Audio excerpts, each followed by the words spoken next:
Well, good morning. I'm heading out to Timmy 2. We're going to go take a look at it and start working on it some more. But somebody had asked me about all the caterpillars. I'm here at my Japanese persimmons tree, and I guess I really don't know enough about them. I don't know if they leave their skin and they come out from the center, but there's 3 of them over here on the persimmons trees.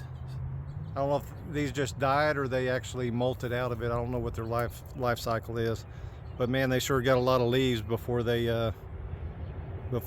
changed into moss. And I mean, there's a possibility that the horses ate these leaves. I'm not sure. Anyway, let's go work on the pond. All right, so it's Friday, May 17th. It's about 85 degrees Fahrenheit, full sun, hot and muggy. Lake Timmy right here. I think you can see that little pond that you couldn't see last time I videoed it, because this was probably 30 yards wide of a water flow, and this was just yesterday when that happened. But we're going to work on Timmy a little bit more. Frog or toad just jumped into Timmy. Anyway, you can see where the water flowed out of Lake Timmy and just went into Timmy 2, and then that same little path there is where it exited. You can see where it kind of busted a hole through there, which is what we're expecting. But I guess a viewer said hurry up and berm this side before the rains come, but I mean, the rains have already come. But this kind of lets me see things. I mean, basically it's at the full water level as far as where the ground level overflow would be. But that kind of gives me an indication. If I want the water to be at the top of that level there, that's roughly, I'd say 30 inches. So I'll need a berm 30 inches tall on this side. I mean, that's what I love about the water, and the water laying down level allows you to see things. But we're gonna get the excavator out and do a little bit of digging. I don't have a lot of time. I'm not sure how far I'll get, and I'm not even really sure what the final size of this is gonna be. I'll probably end up trying to cut into this way. Let me see if I can get you a better view of everything. That's panned out as far as I can. Probably work on this side. I want to stay in range where whatever I scoop out, I can still add to this pile here. And the fact that it's holding water gives me confidence that if I wanted to, I can connect this whole thing and just have it be one long canal. If I did that, that may be satisfactory to hold some bass or something. But we're just gonna hop in there and freeform it and just see where we end up. So from this vantage point, I think what I'm gonna do, you can see right here where I used the blade, scraped off all the topsoil, and I'm kind of thinking I might cut the pond out to that side. So I'm gonna have to come up right up to the edge of my clay hoard and scoop this topsoil out, because that'll be where the dam will end up being, or part of the dam. We'll have to go this side and around that side there. Anyway, let me get busy. All right, so I kind of made it bigger over here. I'm gonna keep coming around in a circular motion over here, but I'm gonna have to berm this right side, and I've started to do it. I don't know if you can see it, but see from this level here, I've probably got 8 inches of berm. I've got to get myself, I got to eat this away from this. I got to eat this away so I can drive through it. So I'm scooping over here, piling it over here, trying to get me a pathway. So I'm gonna have to drive over it as I berm it. But right now I'm just using the bucket. I'm setting it down and using the bucket on the flat side to just push it down to compress it.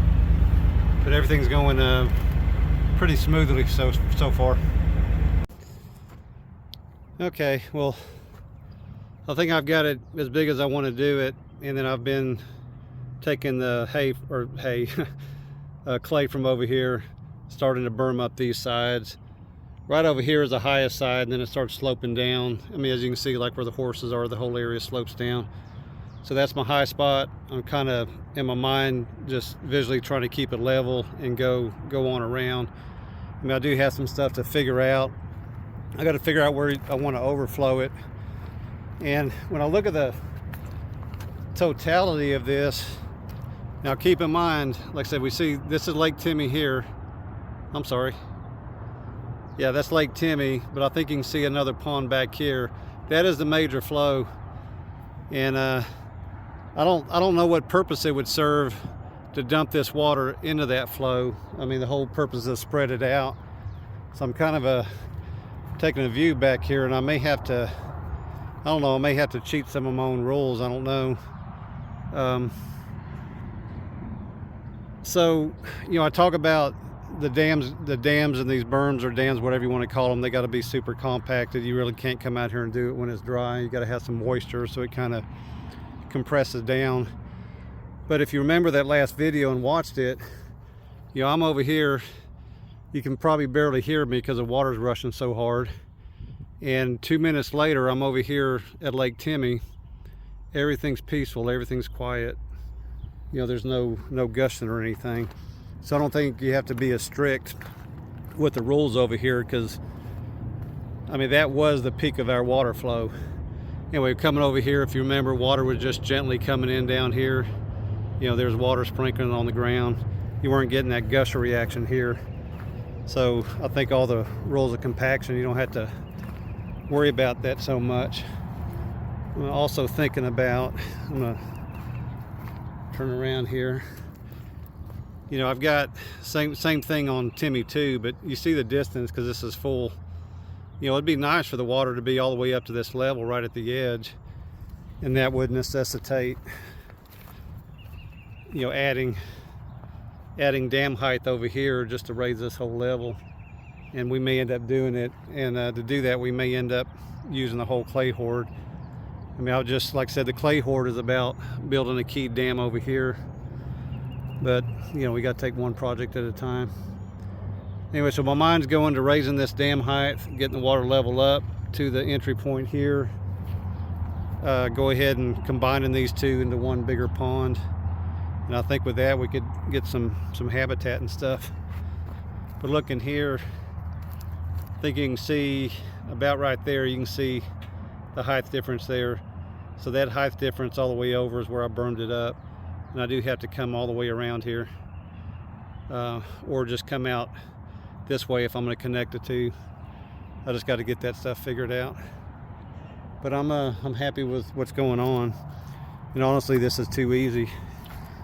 You know, you gotta, it's all clay, so you're collecting surface water, really not doing anything as far as hydrating the earth and stuff, but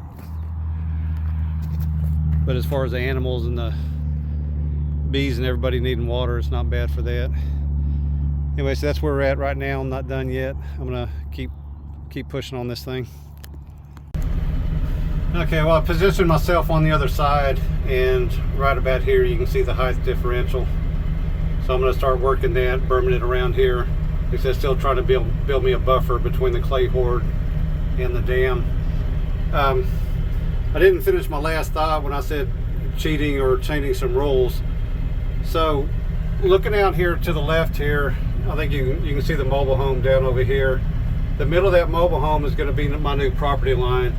So where from this fence is probably 200 yards of the highway, I may only have 50 or 60 yards to the highway. And one of my plans was, since I've already got this fence here, that I would make a pecan orchard out there, and that way the cows would never have to go out there and disturb them. They would be limited into this paddock.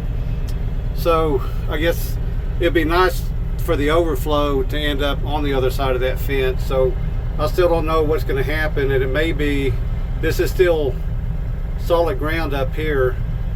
I'm not sure if I can do that, but boy, if I could have the overflow here and feed it out that fence, and then maybe have a swell running down this way, and then, because it's pretty level, pretty contour over there, and then just plant the pecans into that, then they'd have water.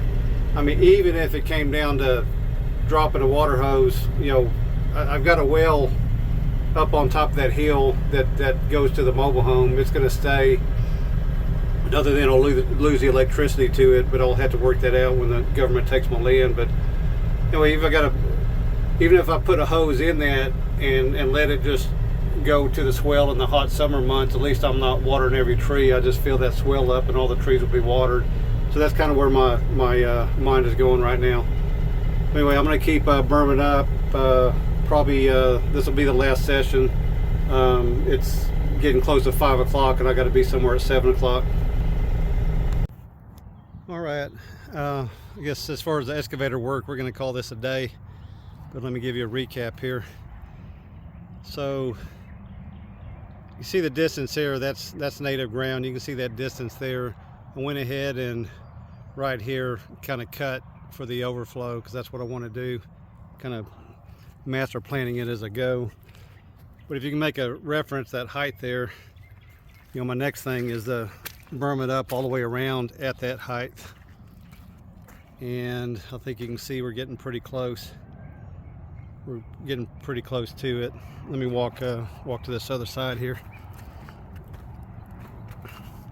I thought this water was gonna help me dig the bottom out, but it's just all limestone rock. In fact, if you see this outcropping right here, that's all limestone. That's what I've got in the center. It's just like trying to bust out concrete. So I left this area open here till I'm done because I need it to flow out there till I get the rest of it burned. But looks like what we'll end up doing is taking that dam and continue it all the way to Lake Timmy, and we're just going to turn Timmy into a big boy. But like I said, I do want to raise the water level. Then I was just going to talk about the dam real quick. So I'm using up all my clay. As you can see, this hoard is less than half its original size. There's no reason to go clay on the whole dam. In fact, you probably want to encapsulate it into dirt. And what you can do, just line it up here. And I've got to get the dirt. That's the problem. I could go to the encroachment pond. I said if I need dirt, I'll just start taking dirt from there. But I can start just keeping the center of the dam with clay going up, and then, like, say this is 4 bucket wide of excavator buckets. You know, I could put one in the middle, a bucket and a half here, a bucket and a half here with soil, and just keep the center as clay going up. And that'll help maintain the moisture of the clay so it doesn't just crack and then blow away and stuff. And then of course it'll also be better for vegetation. So yeah, I think my height, like I said, looking at the height there, I'm getting close.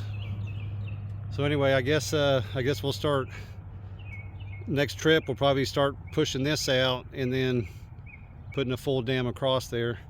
And this dam is going to have to increase to get it to the water level. I mean, if you see where the if we're at the same height over here as at Tibby 2, if the water is going to be here, that's going to be peaking at the top of this dam, so we're going to have to add to it. And like I said, I think that's fine. I think I'm going to have to get my dump trailer emptied and just start digging out the encroachment pond, harvesting soil from there and bringing it up here. I think we can get it done here in the next couple of weeks. I do have some weekend trips I got to make, but we'll stay on this. This is the current project. Anyway, as always, thanks for following along on the journey with me. Try to make this land a better place. Y'all take care.